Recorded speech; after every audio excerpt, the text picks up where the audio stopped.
hello အားလုံးမင်္ဂလာပါနော်တော့ဆိုင်ကျွန်တော်ဟိုပန်းနေပြီးတော့ကျွန်တော်ဒီဘက်ကိုရွှေ့တာပါနော်ဒီနည်းလေးပဲနော်ကျွန်တော်ဆိုင်ဒီမှာလေဒီကိုရေးပြီးတာနဲ့ကျွန်တော်ဆိုင်ပဲငါကအဟောင်းဆိုင်ပေါ့နော်အခုဒီမှာတော့အခုအစ်စ်ပေါ့ဒီညာထက်ရွှေ့တာပါတယ်အခုမှထက်ရွှေ့တာဆိုင်တော့မဖွင့်ရသေးဘူးဆိုင်ဒီဘက်မှာအဖြီထိုးကြံနေတဲ့အတွက်အဲ့ဒါကြောင့်ကျွန်တော်စောင့်နေမဖွင့်ရသေးဘူးနော်အဲ့ဒါတော့ဒီမှာလက်အားပေးကြတယ်ဒီမှာရောနော်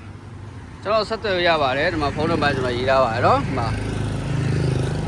တော့ဖုန်းနံပါတ်ရေးထားပါတယ်ဆိုင်တော့အခုလောဒီမှာပဲလမ်းမထဲမှာပဲနော်ဒါဆိုရင်ဒါမော်လမြိုင်းလာတဲ့လမ်းမော်လမြိုင်းလာရင်တော့ဒီမှာကျွန်တော်ညာဘက်မှာပေါ့နော်ကျွန်တော်ဟိုးစားဒါကြိုက်ကော်လို့ဟိုးစားပေါ့ဘီလင်းလို့ဘက်ကလာမယ်ဆိုရင်ဘယ်ဘက်ချမ်းမှာပေါ့နော်ကျွန်တော်ဘေးနားကဘာရှိလဲဆိုတော့ဝင်းမြမန်းဆိုင်ရှိမယ်ပြီးရင်ဒီဘက်မှာတော့ Royal ရုံးပေါ့ဒီမှာတော့ MGL ကျွန်တော်ရှိမှဆိုရင် MGL ရှိတယ်ကဲအားလုံးပဲလာရောက်အားပေးလို့ရပါတယ်เนาะကျွန်တော်ဆိုင်ဖွင့်ရင်ကျွန်တော်တင်ပေးမယ်เนาะဆိုင်ကတော့ဒီလားကုန်ဖွင့်ပါเนาะဒီလားကုန်တာနဲ့ဖွင့်ပါပဲအခုကတော့ခဏပဲပေါ့အခုဒီဘက်မှာအဖြီထိုးကြံနေတဲ့အတွက်ကျွန်တော်မဖွင့်သေးဘူးပေါ့เนาะဒါပေမဲ့လည်းကျွန်တော်အားပေးတဲ့လူတွေကတော့တန်းစီနေเนาะကျွန်တော်အားပေးတဲ့လူတွေကတော့တန်းစီနေတော့အခုဟိုဆဲမာတွေရော